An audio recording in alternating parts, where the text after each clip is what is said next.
Hello everyone, I am मोहित भाटिया। बच्चों, आप सभी का हमारे इस प्यारे से यूट्यूब चैनल पर बहुत बहुत स्वागत है। बच्चों, आज हम लोग वेक्टर्स के लेक्चर नंबर 2 पर आ गए हैं। इसके ठीक पहले हम लोग ने वेक्टर्स की बेसिक इंट्रोडक्शन ली थी। आई होप सब बच्चों ने वो वाली वीडियो देख ली है, पहली वाली, उसके बाद इस वीडियो पर आए हो। भाई कंटिन्यूएशन रहता है फिजिक्स में, अगर एक भी वीडियो स्किप करते हो ना तो आने वाली वीडियो में थोड़ी ना थोड़ी प्रॉब्लम रहेगी, तो ट्राई करो कंटिन्यूएशन मेंटेन करें, ठीक है। आज हम लोग इस वाले वीडियो में स्टार्ट करेंगे टाइप्स ऑफ वेक्टर्स पे बातें करना, जो हम लोग ने स्टार्ट कर दिया था लास्ट वाले वीडियो में, और उसके बाद रिजोल्यूशन ऑफ वेक्टर्स और पे कुछ प्रॉब्लम सॉल्विंग भी करेंगे, ठीक है। शुरू करते हैं बच्चों। सबसे पहली बात, टाइप्स ऑफ वेक्टर्स में पहला टाइप मैंने जो बोर्ड पे लिख के रखा है वो है इक्वल वेक्टर्स। बच्चों, इक्वल वेक्टर का मतलब क्या होता है पहले ये जान लो, क्योंकि कई बार ना अपने को न्यूमेरिकल में क्वेश्चन में दे दिया जाएगा कि दो वेक्टर इक्वल है ना। जब बच्चों दोनों वेक्टर इक्वल होते हैं तो क्या इक्वल होता है? उनका मैग्नीट्यूड और उनका डायरेक्शन दोनों इक्वल होता है। देखो, वेक्टर मतलब क्या है? एक बिरादरी है ना, एक कास्ट, एक रिलीजन है, जिनमें वैल्यू और डायरेक्शन दोनों की बात की जाती है। मैं अपने आसपास में क्वांटिटीज को दो भाग में बांटा। पहला भाग जो था, पहला हिस्सा जो था वो था स्केलर, दूसरा हिस्सा जो था वो था वेक्टर, है ना। स्केलर एक ऐसी बिरादरी है जिसे बताते वक्त खाली वैल्यू बताना काफी था, वेक्टर में वैल्यू और डायरेक्शन दोनों बताना पड़ता है। तो जब मैं कहता हूं बच्चों दोनों वेक्टर इक्वल है, कोई दो वेक्टर इक्वल है, पहली बात, मैं डिस्प्लेसमेंट वेक्टर की कंपैरिजन वेलोसिटी वेक्टर से नहीं कर सकता, ठीक है ना। मैं डिस्प्लेसमेंट को डिस्प्लेसमेंट से कंपेयर कर सकता हूं, अब मैं अपने वजन को किसी के हाइट से कंपेयर नहीं कर सकता। तो जब मैं कहूं दो वेक्टर इक्वल है, पहली बात दोनों सेम तरह के वेक्टर होने चाहिए, है ना। दोनों ही डिस्प्लेसमेंट हो, दोनों ही वेलोसिटी हो, दोनों ही फोर्स हो, दोनों ही एक्सेलरेशन हो। अगर एक बिरादरी के नहीं होंगे तो कंपैरिजन होना पॉसिबल नहीं है, पहला बात। और मैंने यहां पे प्रेजेंटेशन में भी दिखा के रखा है कि ये दोनों वेक्टर इक्वल है, इसका मतलब दोनों की लेंथ, ये जो लंबाई है वो बराबर, और दोनों की डायरेक्शन भी बराबर है, सेम है। तो जब मैं कहता हूं ये दो वेक्टर इक्वल है, इसका मतलब होता है बच्चों उन दोनों वेक्टर के मैग्नीट्यूड, आई होप याद होगा, हम लोग मॉडुलस साइन से बात करते हैं मैग्नीट्यूड की। मैं इसे रीड करता हूं, magnitude of vector A is equals to magnitude of vector B. बच्चों ऐसे ही रीड करना है इसे, magnitude of vector A equals to magnitude of vector B. और जब मैं कहता हूं vector A equals to vector B है, इन दोनों का डायरेक्शन भी सेम होता है। मैंने पैरेलल साइन दिखाया, इसका मतलब डायरेक्शन भी सेम है, राइट। ये दोनों बातें होना मतलब वो वेक्टर इक्वल है, मैग्नीट्यूड भी इक्वल होगा और डायरेक्शन भी सेम होगा। अगर मैं कहता हूं एक वेक्टर है जो है 3 मीटर टुवर्ड्स ईस्ट, मान लो एक इंसान है राम, वो 3 मीटर टुवर्ड्स ईस्ट गया, ठीक है। उसका एक और फ्रेंड है घनश्याम, वो 3 मीटर टुवर्ड्स नॉर्थ गया। भले ही दोनों के मैग्नीट्यूड सेम है, बट डायरेक्शन सेम नहीं होने की वजह से वेक्टर सेम नहीं कहलाएंगे। मतलब मैं बोलूंगा ये एक वेक्टर है, ये एक वेक्टर है, दोनों के मैग्नीट्यूड सेम है, ये मान लो आर वेक्टर, ये घनश्याम वेक्टर, दोनों के मैग्नीट्यूड सेम है पर दोनों का डायरेक्शन सेम नहीं है। मैं कहूंगा अगर आर वेक्टर की magnitude equals to G vector की मैग्नीट्यूड, ये काफी नहीं है ये बताने के लिए कि दोनों वेक्टर इक्वल हैं या नहीं। वेक्टर का इक्वल होना मतलब मैग्नीट्यूड भी इक्वल होना और डायरेक्शन भी सेम होना, ठीक, ओके। मतलब मैं बोलूं मैग्नीट्यूड इक्वल है, वो एक बात हुआ, साथ में डायरेक्शन नहीं बताओगे तब तक नहीं बोल सकते कि भाई दोनों वेक्टर इक्वल वेक्टर है, ठीक है, okay. Negative of a vector का मतलब क्या होता है? मैं कहूंगा भाई बहुत सारे क्वेश्चन में अगर कह दिया जाता है नेगेटिव ऑफ वेक्टर मतलब, मैं अगर राम, अगर वेक्टर आर डिफाइंड है इस तरह कि 3 मीटर टू ईस्ट, अगर ऐसा कोई क्वेश्चन दिया हुआ है, और मैं बोलता हूं vector G is minus R vector, इसका मतलब वो बच्चों मैग्नीट्यूड वाइज ये भी 3 मीटर है, बट माइनस बताता है ठीक ऑपोजिट डायरेक्शन, तो 3 metre towards west. Negative vector का मतलब होता है बच्चों मैग्नीट्यूड में बिना छेड़खानी किए डायरेक्शंस बस उलट देना, पलट देना, ठीक है। मैं जब कहता हूं नेगेटिव ऑफ अ वेक्टर, अपनी मैग्नीट्यूड वही की वही रही, बस डायरेक्शन जो था वो रिवर्स कर गया, ठीक है। अगर वेक्टर ए इस तरह थी तो माइनस ए ठीक ऑपोजिट में है, सेम वैल्यू, मैग्नीट्यूड नहीं बदली भैया। मैग्नीट्यूड का मतलब क्या था? वैल्यू, वैल्यू नहीं बदली, डायरेक्शन बस उलट गया, ठीक है। मैंने कुछ बातें की थी वेक्टर्स के बेसिस के बारे में पहले वाले वीडियो में, भाई वो पहली वीडियो जरूर देख लेना, तभी ये वीडियो ज़्यादा अच्छे से समझ में आएगा, ठीक है। मैं जब कहता हूं पैरेलल वेक्टर बच्चों, तो पैरेलल का मतलब ये कि दोनों का डायरेक्शन जो है वो आपस में एंगल बना रहे हैं 0 डिग्री।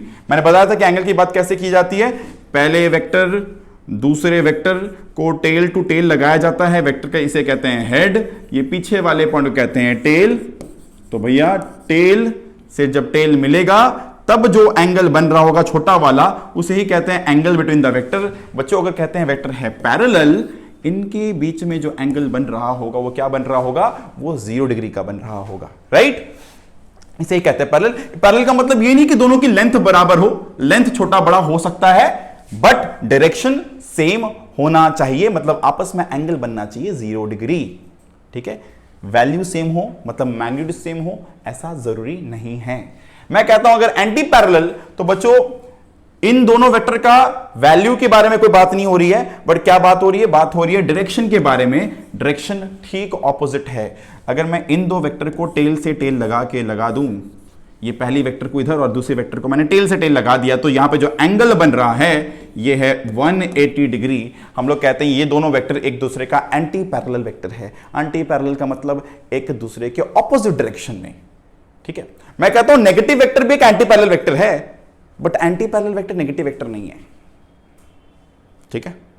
हर नेगेटिव वेक्टर एक एंटी पैरेलल वेक्टर है। कैसे? हर नेगेटिव वेक्टर एक anti parallel vector, because negative का मतलब क्या होता है, वैल्यू सेम है बस डायरेक्शन ऑपोजिट है। तो मैं अगर इसे इस तरह लगा दूं तो यहां पर जो एंगल बन रहा है वो एंगल है 180 डिग्री, और इनकी मैग्नीट्यूड दोनों की सेम है, हाँ या ना। इन दोनों की मैग्नीट्यूड सेम है, हाँ या ना। तो हर नेगेटिव वेक्टर एक एंटी पैरेलल वेक्टर होता है। अब एंटी पैरेलल ना लगे तो एंटी पैरेलल बोल दो, एंटी पैरेलल वेक्टर होता है, पर हर anti parallel vector negative vector नहीं होता है, ठीक है। ऐसा बात नहीं है, क्योंकि एंटी पैरेलल में क्या होता है, दोनों के वैल्यूज जो होते हैं वो सेम हो भी सकते हैं, सेम नहीं भी हो सकते हैं, बस उनकी दिशा गति बता दी जाती है, डायरेक्शन बता दिया जाता है कि डायरेक्शन ऑपोजिट है, ठीक। वहीं पर पैरेलल वेक्टर मतलब क्या होता है भाई, डायरेक्शन सेम है। तो हर इक्वल वेक्टर एक पैरेलल वेक्टर है, दिख रहा ना, मैंने बताया direction. But her parallel vector, her equal vector parallel vector है, बट हर पैरेलल वेक्टर में तो वैल्यू सेम नहीं होगा, ठीक है। मान लो अपने किसी को फॉलो कर रहे हैं, ठीक है, अपने किसी को फॉलो कर रहे हैं, ठीक है। विशाल फॉलो कर रहा है रोहिणी को, लेट्स से, ऐसे कुछ भी फॉलो कर रहे हैं एक दूसरे के। तो विशाल पीछे स्लोली चल रहा है, रोहिणी तेज चल रही है। रोहिणी की वेलोसिटी है 10 मीटर पर सेकेंड, किस तरफ, टू ईस्ट। जो फॉलो करते हुए लोग आ रहे हैं, चोरी चमारी करना है शायद इसे, ठीक है, विशाल को। विशाल ने बोला भाई मेरी वेलोसिटी है ज़्यादा, 2 कम हो जाएगा, 6 मीटर पर सेकेंड टू ईस्ट। पर दोनों की डायरेक्शन सेम है ना, ये दोनों पैरेलल वेक्टर है, पर क्या वैल्यू सेम है, नहीं। मतलब इन लोग इक्वल तो नहीं है पर पैरेलल है। तो हर इक्वल वेक्टर पैरेलल होता है, पर हर पैरेलल वेक्टर इक्वल हो ऐसा जरूरी नहीं है, ठीक है ना। हर वो क्वांटिटी से बताते वक्त वैल्यू और डायरेक्शन दोनों बताना पड़ता है, उसे अपने वेक्टर क्वांटिटी कहते हैं, ठीक है ना। तो भैया कोलिनियर वेक्टर का मतलब क्या होता है, अगर वेक्टर्स एक ही लाइन पर पड़े, हम लोग कहते हैं वो कोलिनियर है। एक ही लाइन में पढ़ने वाले वेक्टर्स को हम लोग कोलिनियर, को मतलब सेम लाइन में पढ़ने वाले, कोलिनियर वेक्टर कहते हैं। अगर वेक्टर्स एक ही प्लेन पर रहे, ठीक है, वेक्टर की प्लेन पर है, मान लो इसी दीवार पर एक चीटी इस तरफ जा रही है, उसकी वेलोसिटी इस तरफ है, दूसरी चीटी की वेलोसिटी इस तरफ है, वेलोसिटी 1, वेलोसिटी 2, तीसरी चीटी इस तरफ जा रही है, वेलोसिटी 3, और ये सारे एक ही प्लेन में है, अगर हम लोग कहते हैं ये set of vectors coplanar vectors हैं। को मतलब सेम, प्लेनर मतलब सेम प्लेन में पड़ती है। ये शब्द इस्तेमाल किए जाते हैं, इस पर कोई डायरेक्टली क्वेश्चन नहीं पूछेगा कि what do you mean by collinear and coplanar vector, ये काम में आएगा, ठीक है। क्वेश्चन में लैंग्वेज में यूज किया जाएगा कि बता दिया जाएगा भाई 4 वेक्टर कोप्लेनर है, अब बताओ। कुछ भी क्वेश्चन आगे बनाया जाएगा तो पहले नाम पता होना चाहिए, नाम का मतलब पता होना चाहिए, ठीक है। अब कॉनकरेंट का मतलब क्या होता है, कॉनकरेंट मतलब जहां पर सारे वेक्टर एक ही पॉइंट पर, मतलब देखा जाए तो भाई टर्मिनेट कर रहे हैं या फिर फोकस कर रहे हैं। देखो ये जैसे वेक्टर है, ये आगे बढ़ गई, मैं चाहूं तो इस वेक्टर को भी पीछे खसका के ला सकता हूं। मैंने बताया था हम लोग वेक्टर्स को आगे पीछे स्लाइड कर सकते हैं। ये जैसे वेक्टर आगे निकल गए, इसे मैं पीछे ले जा सकता हूं। तो कॉनकरेंट मतलब जो सारे वेक्टर्स अगर एक ही पॉइंट पे फोकस हो, एक ही पॉइंट पर एक्ट कर रहे हो, अपने कहते हैं वहां पे वेक्टर्स कौन सा है, कॉनकरेंट वेक्टर होता है। एक तरह से सोचो ना, ये एडजेक्टिव सी तो है, वेक्टर के आगे जो ये वर्ड है कॉन्करेंट, ये बताता है कि सारे वेक्टर्स एक ही पॉइंट पे काम कर रहे हैं। कोप्लेनर मतलब सारे वेक्टर एक ही प्लेन पर है। कोलिनियर मतलब सारे वेक्टर एक ही लाइन पर है ना, and so on. Okay, next है जीरो या फिर नल वेक्टर। बच्चों, जीरो या फिर नल वेक्टर का मतलब होता है एक ऐसा वेक्टर जिसमें डायरेक्शन तो है बट जिसकी मैग्नीट्यूड जीरो है। कई बच्चे बोलते हैं नल वेक्टर मतलब जो वेक्टर ही नहीं है, ऐसा कुछ नहीं।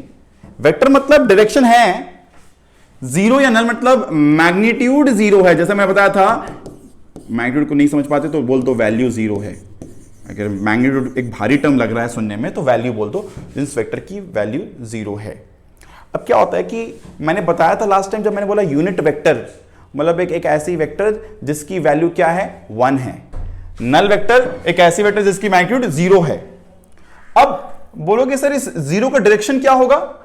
मैं बोलता हूं इसका कोई डायरेक्शन नहीं है, या इसकी डायरेक्शन है तो अनडिफाइंड डायरेक्शन है। तुमको जो डायरेक्शन देने का मन दे दो, तुमको जो मन करे उस तरफ दे दो डायरेक्शन।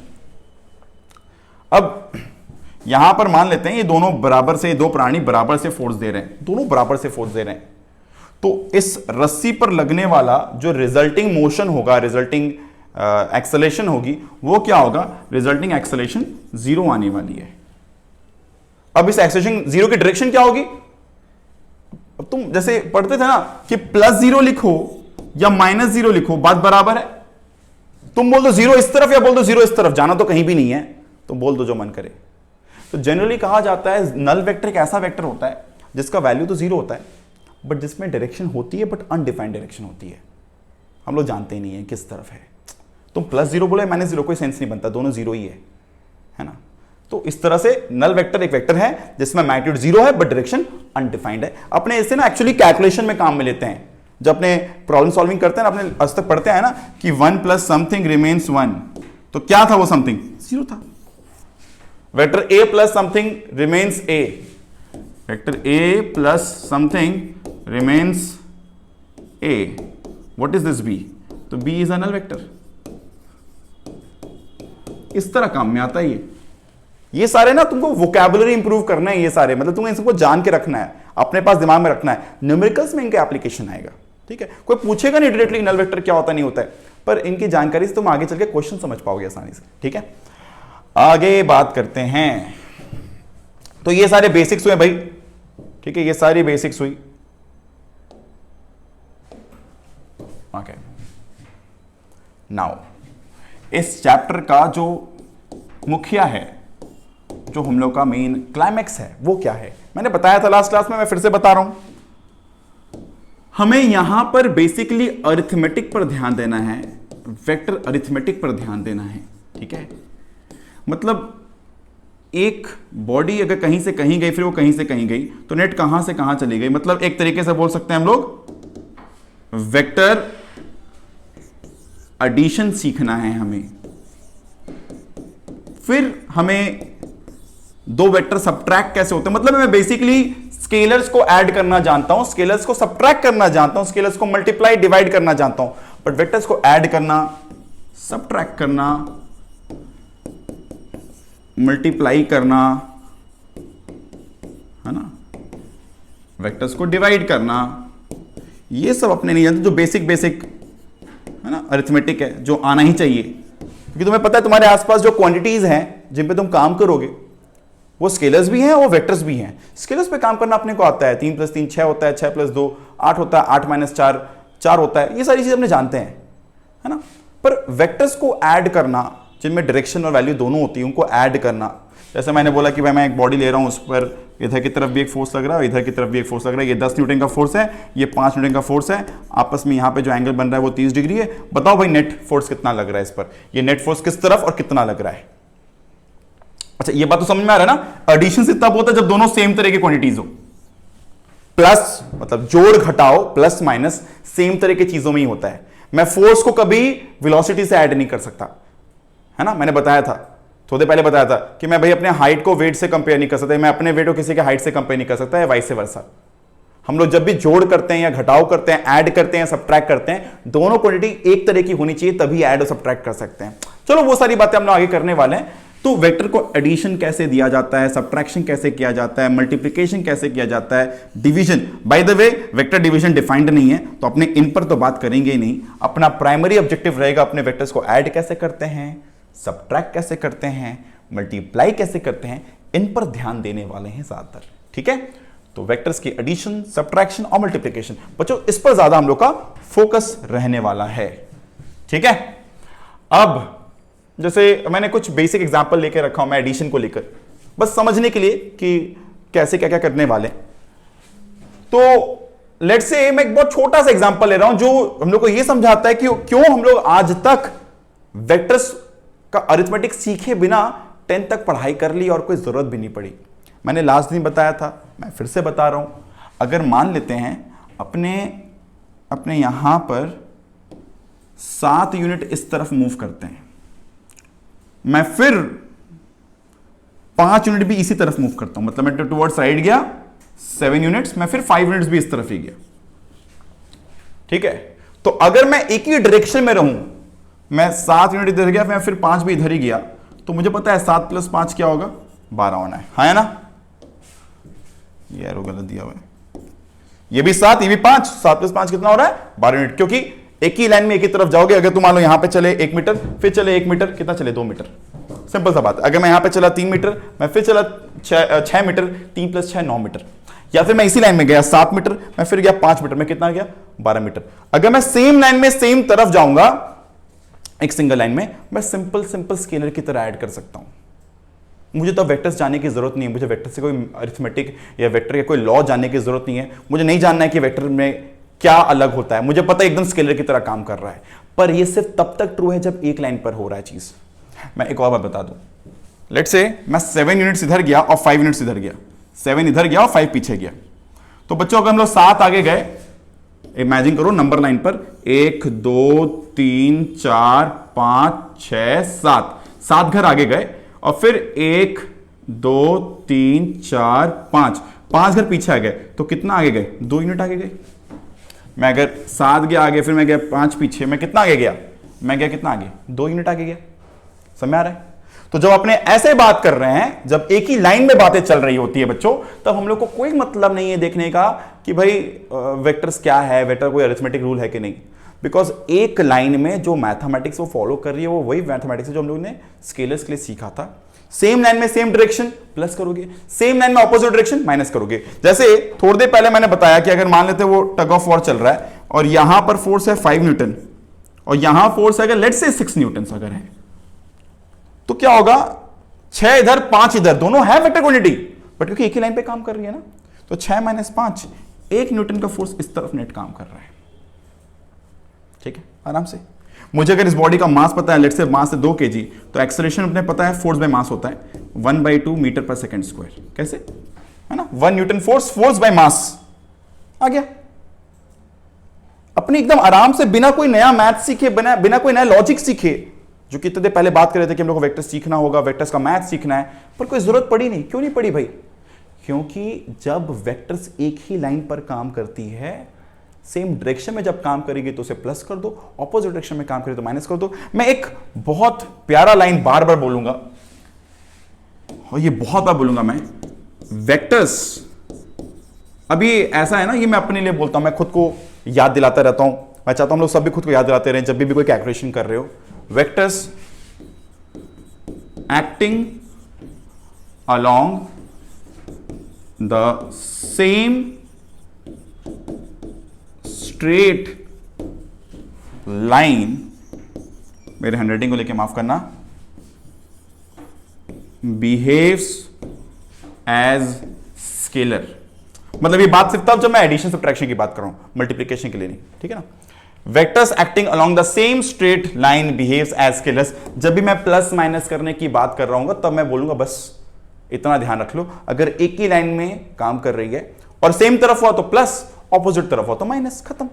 ठीक है, मतलब अगर पूरी दुनिया एक ही लाइन पर होती, इमेजिन करो पूरी दुनिया अगर एक ही लाइन पे होती बच्चों, लेट्स से ये दुनिया 1D पर होती, 1 डायमेंशन पर होती, तो क्या होता। अपने अगर अपना ये घर है, अपना होम स्वीट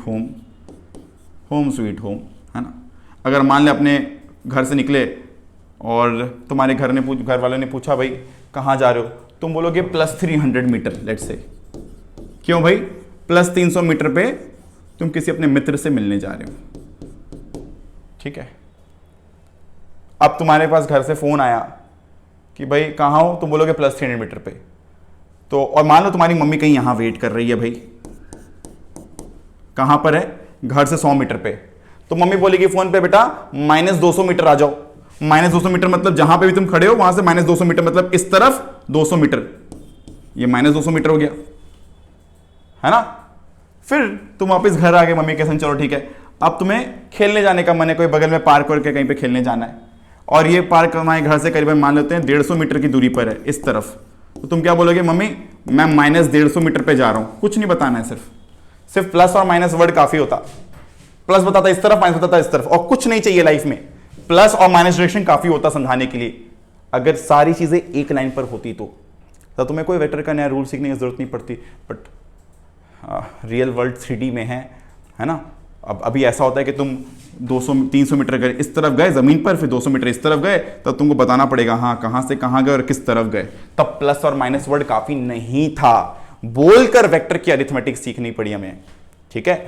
मैं इन्हीं पर और डिटेल करूंगा आगे, पर वेक्टर एडिशन पर हम लोग बातें करेंगे, है ना, मैं और बात करूंगा। बट उसके पहले हम लोग ये सारे रूल सीखने वाले हैं, है ना। ये सारी बातें होंगी, वेक्टर एडिशन कैसे होता है, ट्राइंगल लॉ क्या है, सारी चीजें क्या है। बट बच्चों उसके पहले हम लोग रिजॉल्विंग सीखेंगे, एक बहुत इंपॉर्टेंट टूल, इसे कहते हैं रिजोल्यूशन और रिजॉल्विंग ऑफ वेक्टर्स। मतलब अपने को एडिशन सीखना है, सब्ट्रैक्शन सीखना है, मल्टीप्लिकेशन सीखना है। ये वेक्टर का, ये हम लोग इस चैप्टर का मेन कंटेंट है। अपने को मेनली ये सब चीजें सीखनी है। वेक्टर एडिशन कैसे होता है, क्या है, वो आने वाले सेशन में सीखेंगे। आज बच्चों एक बहुत इंपॉर्टेंट टूल सीख के रखना है, वो है रिजॉल्विंग ऑफ वेक्टर या फिर रिजोल्यूशन ऑफ वेक्टर। इसे रिजॉल्व वेक्टर या फिर बहुत लोग रिसोल्यूशन ऑफ वेक्टर भी कहते हैं, ठीक है। इसे रिसोल्यूशन ऑफ वेक्टर्स भी कहा जाता है, ठीक है। अगर मान लेते हैं बच्चों कोई एक बॉडी है यहां पर, मैं उसे अगर इस तरफ फोर्स दे रहा हूं F, और ये कोई एंगल है थीटा, तो ये फोर्स क्या हुआ? ये जब मैं फोर्स इस तरह दे रहा हूं, और लेट से मुझे देखना है इस फोर्स की वजह से इस ब्लॉक पर इस तरफ कितना धक्का लग रहा है और इस तरफ कितना धक्का लग रहा है। देखो मैंने क्या किया, मैंने दो एक्सिस खींचा, एक x एक y। क्योंकि मैंने ये दो एक्सिस क्यों खींचा? मेरा इंटरेस्ट था, क्या इंटरेस्ट था? मुझे देखना था कि इस फोर्स का कितना हिस्सा इस तरफ काम कर रहा है और कितना हिस्सा इस तरफ काम कर रहा है, ठीक है। तो मैं देखना चाहता हूं ये फोर्स कितना असर इस तरफ दे रहा है। बहुत लोग इसे प्रोजेक्शन ऑफ वेक्टर्स भी कहते हैं। प्रोजेक्शन मतलब शैडो वर्ड से आता है, प्रोजेक्ट करना, प्रोजेक्ट है ना, शैडो, प्रोजेक्शन वर्ड शैडो से भी आता है। मान लो यहां पे मैं एक पटरा ले लूं, ऊपर से लाइट मारूं तो शैडो कितना बड़ा बनेगा। अगर मैं इस तरह एक फोर्स इधर दे रहा हूं और मैं देखना चाहूं इस फोर्स का कितना इफेक्ट इधर की तरफ पड़ रहा है, तो हम लोग बोलेंगे प्रोजेक्शन ऑफ वेक्टर F कितना पड़ रहा है अलोंग x। मतलब ये सब नाम है। तुम बोल सकते हो कि रिजॉल्व करो वेक्टर को, तुम्हें बोला जा सकता है बताओ उस वेक्टर का प्रोजेक्शन क्या गिर रहा है x पर। अब ये कैसे फाइंड करते हो? देखो बच्चों, अगर ये F है, यहां पर आराम से एक परपेंडिकुलर ड्रॉप करो।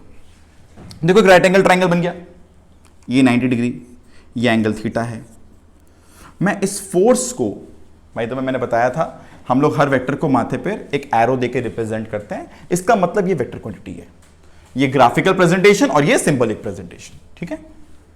मैं अब सिर्फ वैल्यू की बात करता हूं। अगर तो ये अगर लंबाई f है बच्चों, ये बेस है और ये परपेंडिकुलर है, तो मुझे पता लगाना है कि ये बेस कितना बड़ा है। अगर मुझे हाइपोटेन्यूज पता है तो बच्चों लोग पढ़ते हैं base by hypotenuse is cos theta, है ना, ट्रिग्नोमेट्री से। तो बेस बच्चों कितना होगा? Hypotenuse cos theta. बच्चों यहां पे हाइपोटेन्यूज क्या है? f। यहां पे हाइपोटेन्यूज की लंबाई क्या है? f। और ये क्या होगा फिर? f cos थीटा, हाँ या ना। तो बच्चों परपेंडिकुलर क्या होगा? Hypotenuse sine theta, p by h sine theta. पढ़ते हो ना, b बाई एच कॉस है तो p बाई एच क्या है? Sine theta, right. तो p क्या होगा? h sine theta. तो ये लंबाई f साइन और ये लंबाई f कॉस। तो देखा जाए तो अगर ये कोई फोर्स F है तो इसका कितना इफेक्ट इस तरफ आएगा? तुम यहां पर इमेजिन करो ऊपर से लाइट दे रहे हो, ऊपर से कोई लाइट दे रहे हो, कोई टॉर्च मार रहे हो, और ये कोई लकड़ी का तख्ता है इतना लंबा सा, इतना लंबा, जितना लंबा ये एफ है, इमेजिन करो, बस इमेजिन करो एक तख्ता इमेजिन करो, लाइट मारोगे तो शैडो बनेगा इधर, ये शैडो की लंबाई कितनी होगी बच्चों, ये शैडो की लंबाई होगी एफ कॉस थीटा। अगर मैं लाइट इस तरह मारता और ये लकड़ी का तख्ता है तो शैडो कितनी बड़ी बनती, जितनी लंबा ये है उतना लंबा शैडो यहां बनता बच्चों, ये क्या होता एफ साइन थीटा। इसे ही हम लोग बच्चों रिजोल्यूशन ऑफ वेक्टर कहते हैं। मैं बोलता हूं एक वेक्टर को या तो मैं इस तरह इमेजिन कर सकता हूं या मैं इसे इस तरह तोड़कर इमेजिन कर सकता हूं। मैं किसी भी वेक्टर को या तो मैं देखूं कि भाई वेक्टर एफ इस तरह काम करे कोई एंगल थीटा पर, ये कोई लाइन के साथ, या मैं इसे तोड़कर इमेजिन करूं कि इस तरफ उसका एक इफेक्ट है, इस तरफ एक इफेक्ट है। चलो मुझे थोड़ा टाइम दो, मैं एक और एग्जांपल से एक्सप्लेन करता हूं इसे। ठीक है, मैंने बोर्ड पर रखा है कि अगर इस तरफ एक फोर्स काम कर रहा है और ये एंगल थीटा है, तो मैंने क्या किया था भाई, अभी थोड़ी पहले मैं क्या बताया, ये अगर एफ है, इमेजिन करो अगर ये एक लकड़ी का तख्ता है, ऊपर से मैंने लाइट फोकस किया तो यहां पर एक शैडो गिरेगा। इस शैडो की लंबाई क्या होगी बच्चों, ट्रिग्नोमेट्री काफी है बताने के लिए, क्योंकि ये हाइपोटेन्यूस है, ये बेस है, मैंने बताया अभी भी बेस क्या होता है, हाइपोटेन्यूस कॉस थीटा, तो हाइपोटेन्यूस है एफ कॉस थीटा। बच्चों ये थीटा की वैल्यू दे दी जाती है क्वेश्चन में, थीटा 30 डिग्री होती है ना, 45 डिग्री, 10 डिग्री, जो भी एंगल बता दिया जाता है। और एफ का भी अगर तुम्हें वैल्यू पता है, मान लो 10 न्यूटन का फोर्स है या 5 न्यूटन का फोर्स है, तुम अगर यहां पुट कर दोगे तो तुम्हें पता लग जाएगा कि इस लाइन की तरफ क्या फोर्स लग रहा है। मैं अगर इसे एक्स डायरेक्शन बोलूं, मैं बोलूंगा component of force acting along x, इसे मैं रीड करूंगा ऐसे, मैं रीड क्या करूंगा, कंपोनेंट, कंपोनेंट मतलब हिस्सा है ना, पार्ट, इस फोर्स का कितना हिस्सा एक्स की तरफ काम कर रहा है, एफ कॉस थीटा। जैसे लिखें component of force acting along x. Similarly बच्चों इस तरफ क्या लग रहा है, एफ साइन थीटा, ये भी क्या है, ये अलोंग वाई है, इसे क्या रीड करोगे, component of force acting along Y. बच्चों ध्यान से समझना, बड़ा सिंपल सा बात है, ये जो फॉर्मूला है ना, मैं इस पर आता हूं, पर आराम समझो, मैंने इस फोर्स को या तो ऐसे इमेजिन करना है या मैं इसे तोड़ के इमेजिन करता हूं। मैं बताता हूं मैं क्या बोल रहा हूं। इमेजिन करो भाई, मैंने एक एग्जांपल लेकर रखा है बोर्ड पर, इस बेचारे से, कोई भी तुम्हारे पास कोई पेट है मान लो, और मान लो तुम उसे बाहर सपाटे पे लेके गए हो, तुम्हें पता है कि वो कंट्रोल में नहीं रहेगा, बोल के हम लोग क्या करते हैं, बहुत बार उसमें एक कोई भी एक तरह का भाई रस्सी डाल देते हैं गले पर, या फिर कोई भी तरह की चेन पकड़ के रखते हैं। अब मुझे पता है ये सब नहीं करना चाहिए बच्चों को भाई, पर कई बार अपने ऐसे भी कर लेते हैं। ठीक है, तो जब अपने इस तरह फोर्स देते हैं, अपने दो काम कर रहे होते हैं, अपने इस प्यारे से पेट को, अपने इस कुत्ते को भाई पीछे भी खींच रहे होते हैं, भाई आगे मत जा, नहीं जाना है, और इस फोर्स की वजह से उसे ऊपर भी खींच रहे होते हैं हम लोग कि नीचे मुंह ना जाए उसका, नीचे कोई गंदी चीज पड़ी भाई मुंह मत लगा। सिमिलरली यहां पर ये जो ट्रॉली बैग देख रहे हो, जब तुम इस तरह फोर्स देते हो बच्चों, यहां पे दो काम होती है, ये फोर्स की वजह से तुम इसे आगे भी खींच रहे होते हो, और ये फोर्स की वजह से तुम ऊपर भी खींच रहे हो, तुम इसे चाहते हो भाई आगे भी बढ़े, है ना, और इसका कॉन्टैक्ट भी ढीला पड़ जाए तो थोड़ा ऊपर भी खींचाव पड़ता है। ये जो डायरेक्शन ऑफ फोर्स है, दो काम कर रहे हैं। ठीक है, समझ आ रहा है कि नहीं आ रहा भाई। यहां पर एक बहुत प्यारा सा, एक बहुत सिंपल सा एग्जांपल है, जिस पर मैं एक डिटेल्ड व्यू अगले वाले क्लास में देने वाला हूं भाई, मैं इस पर और बात करने वाला हूं। यहां पे इस वाले एग्जांपल पर मैं फटाफट चाहूंगा सब लोग ये समझे कि कैसे क्या हो रहा है। Calculate the horizontal and vertical component of a 50 newton force which is acting 40 degree to the horizontal. अगर ये 40 डिग्री है तो बच्चों इस तरफ क्या कंपोनेंट है, 50 इंटू कॉस 40, और इस तरफ क्या फोर्स लग रहा है, 50 इंटू साइन 40। तो क्या याद कर लो फटाफट, जिधर एंगल बन रहा है वो वाला कॉस कंपोनेंट, जिधर ना बने आपस में परपेंडिकुलर अगर है तो अगर ये 40 तो ये बचा हुआ एंगल जो भी है, तो ये वाला कंपोनेंट होगा 50 साइन 45। इस तरह से हम लोग इस फोर्स को तोड़कर इमेजिन कर सकते हैं। ठीक है, समझ आ रहा है। अगर अपने पास ये एफ है, ये एफ है 60 न्यूटन ना, force F is acting on a body at its component along the axis at 60 Newton. तो भैया अगर ये 60 न्यूटन है तो ये कंपोनेंट कितना होगा, 60 cos 30। ठीक है, और ऊपर लगने वाला फोर्स क्या होगा, 60 sin 30। समझ आ रहा है। अगर मैं इस तरह फोर्स दे रहा हूं, इसका मतलब मैं इसे दो इफेक्ट दे रहा हूं, एक इस तरफ और एक ऊपर की तरफ। ये रिजॉल्विंग एक्सिस मैंने चूज किया कि ये x है और ये मान लो y है, तो ये cos, ये sin। सॉल्व कर सकते हैं, 60 इंटू √3/2 बच्चों कितना होगा, ये 30√3, ये क्या होगा 30, 60 sin 30 मतलब, है ना। तो भाई निकालना क्या था, the force determine the F, determine the F. अच्छा, इस बार क्वेश्चन में कुछ उल्टा दिया हुआ था, क्वेश्चन में हम लोग को एफ दिया हुआ नहीं था, रादर एक्स कंपोनेंट दिया हुआ था। तो माफ करना, मैं क्वेश्चन को फिर से कर रहा हूं। मैंने ये तब किया जब मैंने मान लिया कि एफ 60 डिग्री, मैंने एफ 60 न्यूटन से, पर क्वेश्चन ये है कि एक्स कंपोनेंट 60 है। तो एक काम करते हैं, अगर ये एक्स कंपोनेंट 60 है तो अपने लिख सकते हैं एफ कॉस 30 इज 60, हाँ है ना।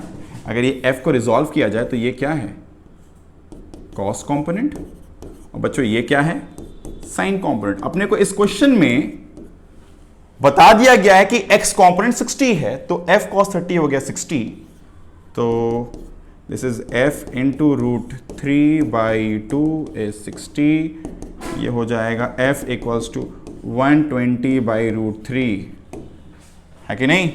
120/√3 रैशनलाइज कर लेते हैं, ऊपर नीचे √3 से मल्टीप्लाई, तो ये हो जाएगा 40√3, ऑप्शन नंबर बी, हाँ या ना। रिजॉल्विंग बेस्ड प्रॉब्लम्स देख रहे हैं बच्चों अपने, ठीक है। An airplane travels 200 kilometre on a straight course making an angle of 30 degree होगा। ये 300 मत देखना, ये 30 डिग्री था, 0 पर नीचे हो गया, दिख रहा है पे 30 डिग्री है।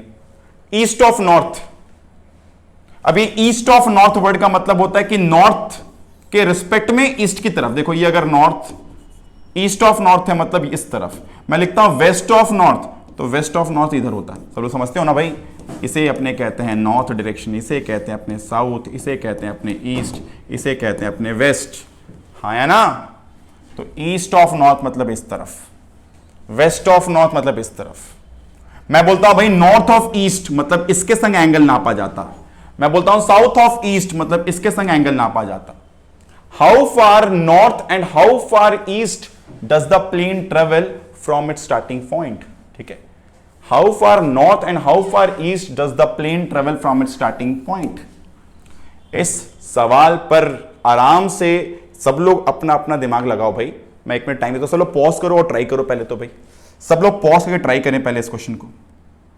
आई होप सब लोग समझे होंगे भाई। ईस्ट ऑफ नॉर्थ मतलब नॉर्थ से ईस्ट की तरफ, वेस्ट ऑफ नॉर्थ मतलब ऑफ के बाद जो वर्ड आता है ना उसके रिस्पेक्ट में हो रहा है काम, है ना। ऑफ के बाद जो वर्ड आता है उसके रिस्पेक्ट में एंगल नापा जाता है। मैं बोलता हूं वेस्ट ऑफ नॉर्थ तो इस तरफ, मैं बोलता हूं नॉर्थ ऑफ वेस्ट, है ना। नॉर्थ ऑफ वेस्ट मतलब इस वेस्ट के संग नॉर्थ की तरफ। मैं बोलता हूं साउथ ऑफ वेस्ट मतलब नीचे की तरफ।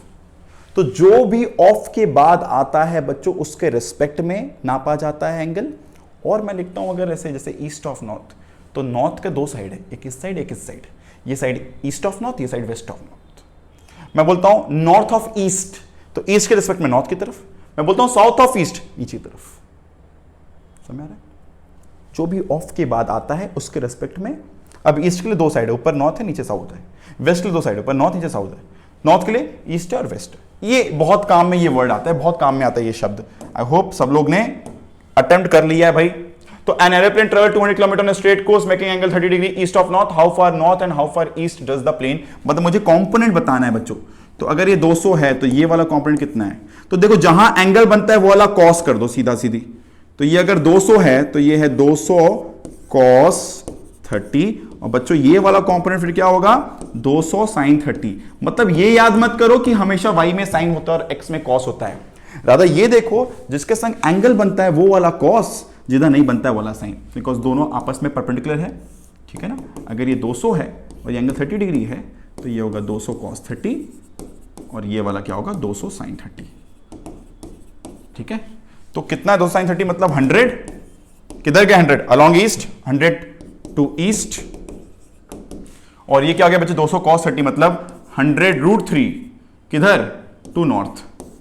तो 100√3 नॉर्थ की तरफ, 100 टू ईस्ट की तरफ, राइट। समझ आई भाई बातें सबको। तो भाई यहां तक मैं आई होप सब बात सबको क्लियर होगी। यहां तक में सारे प्रॉब्लम चलो समझ चुके होंगे, सारे प्रॉब्लम्स अप्रोच कर लिए गए होंगे।